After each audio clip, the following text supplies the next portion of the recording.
space is a place for us. Real people with real issues. Discussing real topics. Black space. A safe space for our community. The problem is, marriage is not supposed to be that in society. On a societal level, marriage is supposed to make you more profitable, not less profitable. And sure, if I choose to share my income with my husband and say, hey, you don't have to make as much as me, it doesn't matter, let's just be a team, that's great. But why should Black women be forced into that? Why can't we expect? But why? I have a question. Well, Felicia had her hand up. Okay, I'm sorry, go ahead. Yeah, and then Penny. Okay, yes. So this is so crazy. In 1965, President Lyndon Johnson gave a speech to the commencement ceremony at Howard University, and he said these exact words: the breakdown of the Negro family structure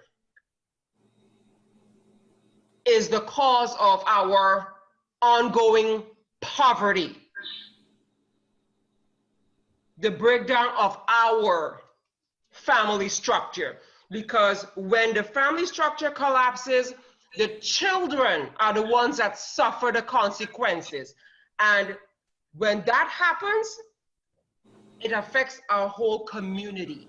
And that has been going on. Lyndon Johnson anybody could stand on the stage and give that speech that he made today. He also gave that speech in 1973 to the Civil Rights Movement. And you can read that speech today and it will be relevant today, because the breakdown of the Black family, and he said this: Black poverty is not white poverty. Marriages in the white community is what keeps the community growing and moving upwards, just like in the Korean community and the Indian community and the Chinese community and the Jewish community. Solid marriages. In the Black community, we have a breakdown of the family structure, the nucleus family. Back when it was a matriarchal society in the Black community, you know what happened with the woman? The woman started abandoning the men, leaving them adrift and alienated when women started making more money, because we wanted liberation and equality. So unless we figure out how to bring back that nucleus family, we need love, respect, and empathy in our community. That is what is lacking in the Black community. There's no togetherness. There's not communication. There's people listening to respond, not even to understand. So Anthony, yes, and Penny, you all could vocalize what you all want to women. But you say when women speak, we talk from a stance of emotion, of course. But when we talk from that, because we're feeling, we want to feel for the Black man. We want the Black man to understand that we are feeling for him. We want him. But he needs to open his ears to hear us and understand that we want him. We're only talking because we want. We want love. We want affection. We want attention. We want a family. We want to nurture you and take care of you, the Black man. But you all need to open your ears and hear us, or else you all will just always be listening to respond and not to understand. Oh, we hear you, but we also hear you saying you need to make more money. You need to get a better job. You need to get more education. So you can't. But here's the thing. I have a question. But is that the only thing that you hear? Do you not hear all of the positive affirmations? Do you not hear? Sometimes it's not just, I want you to make more money. Sometimes but that's what it boils down to. It would be helpful if you made more money. Let me help you make more money. Wait, I have a question. I have a question. So when the roles are reversed, right? When we were in a patriarchal society and men were out earning women and women didn't need the work, they didn't care what the woman made. It was let's do this a team thing. We're gonna pick each other up. We're gonna move forward.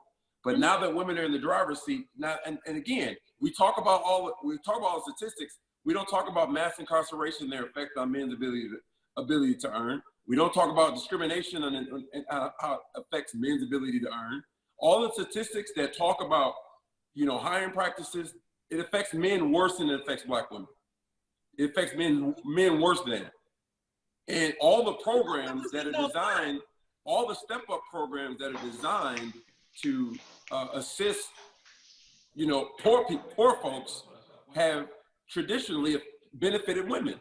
Why? Because that's because of the way the court. And they benefit women who don't have men. Simply to Black men in hardship situations. Again, the data shows that Black men, particularly those who are professional and well-to-do, are more likely to have concurrent relationships, whereas white men are serial monogamous, according to the data. So if you got the money, if you've got the job, and you're still a player, what is it then? You won't be faithful. What is it then? It's not about us being a player. Women don't want to commit. They get to the point where it becomes so centered around finances. It's not about a relationship. It becomes so centered around finances. I do well for myself, and the conversation is never about anything other than finances. It centers around finances. Penny, because it's affecting our whole community. It's affecting the whole Black community. It's like, okay, the Black community is in a slump because of money. It's money. We're trying to get out of the slump. It's money. So it's like, is it as all Black men don't want to discuss money? Okay, because so if a Black woman's making $150,000 a year, and the Black man comes in making $50,000 a year, he just increased their family net worth by $50,000, right? But that $50,000 seems to not be enough. So if he brings $75,000, it's still not enough. If he brings $80,000, it's still not enough. That's not true. It has to overcome. That's not true. Only quantified by finances, though. But you just got finished saying that the point of the marriage is so that you can be increased economically.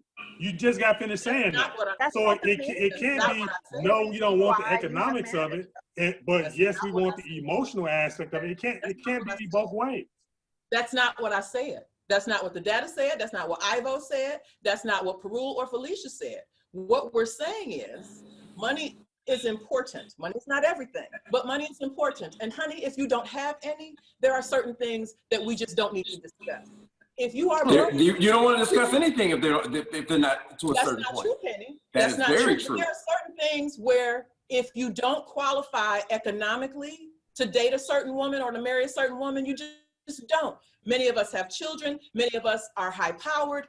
If you don't have something close to what I need or what I'm offering, you can't help me. What's the point in falling in love if you can't? Let me ask a question. If I'm an educator, because if I work hard and I've committed myself to a certain lifestyle, if you can't help me maintain that lifestyle, much less increase it, what else do we have to talk about? So if I'm an educator that has been educated for 15 years, because educators don't make much, right? I do well at my job.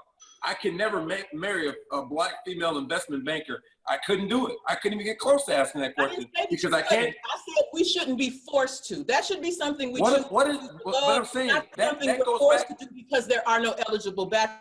But that goes back to my conversation. That goes back to my point. It centers around income. It doesn't center around education, morals. But income is important. Love. Income shouldn't outrank. Listen, income, and so let's take a step backwards. You want to know why people are in relationships they don't want to be in? Because it's not just sex that draws them into relationships, ignoring all the signs. Money is another thing. Comfort is another thing. There are a lot of women that are and men in relationships with people they shouldn't be in because of that comfort level. They want to be comfortable. They want to live in that neighborhood. They don't share morals. They don't share values. And they end up being in this long 2-year overextended toxic relationship because they're focused on the wrong things. And that gets me back to my original point. We're not teaching our kids about marrying for the right reasons. We teach them the wrong reasons to get married. What are the right reasons? Right. The right reasons. Your partner. That's what we do. What are the right reasons? One of the main reasons that you should get married is you have shared morals and values. That outranks everything else. Because if we don't even worship the same God in the same manner, I don't care what you make, that marriage is never going to last. If you don't view money the same way that I view money, that marriage is never going to last. If you don't have the same, and I'm not talking about financial goals. I'm not talking about that, because there have been strong marriages with two people making $25,000 to be married for wealthy people have the highest divorce rates. They have higher divorce rates than poor people do. Why? Because it's centered around money. We are teaching our kids the wrong thing. We don't teach them the right things. Everything's out of order. What the right things are, though. Finish your list of the right things. Yeah. You said morals. You said, like, let's hear the rest of your list. My top of my list would be shared morals and values. Okay. Number one. That's number one. And that encompasses a lot of stuff. That encompasses your view on God, your view on family, your view on giving back to the community. I agree. That's What's the next actually one? that one thing encompasses so many things. That's pretty much it. Because that encompasses so there's no everything. list. That's just the only thing. That's you it. Just morality is it for you. That's the list. Share more. You're a good person, So many and things you go feel under like values, me. I'm good though. for you. So many things go under values, though. Well, Penny, Your views on family. What goes under values? Your family. And don't get me wrong, I agree that morals and values is at the top, because if I don't feel a certain way, if we don't share the same values, we're going to bump heads on a regular basis, and that's going to lead to a breakdown of communication, and everything else will fall away. However, I am interested in hearing what falls underneath your values and morals. Is generational wealth here? Because generational wealth absolutely depends on marriage. As a conservative, I know you know that, because it's a hot conservative talking point. What about generational wealth? You can build generational wealth without making a ton of money. My kids, even though I make a decent living, my kids will be set up much better than I ever will be, because I understand how to leave wealth to them. I understand that. I get that point. It doesn't start. You don't have to start it. Multi-generational poverty. You said what? We have multi-generational because we don't understand. We don't even understand basic finances.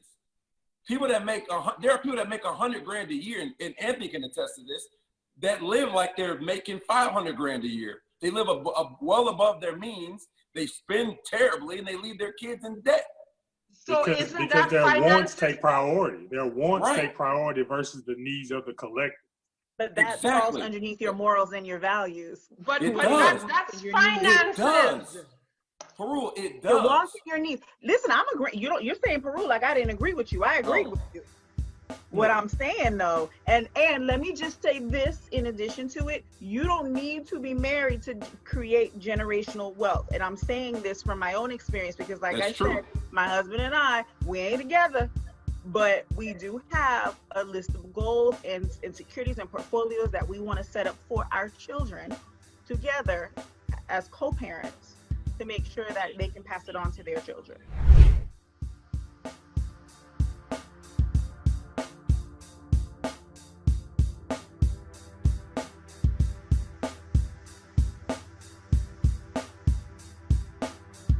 Black Space, a safe space for our community.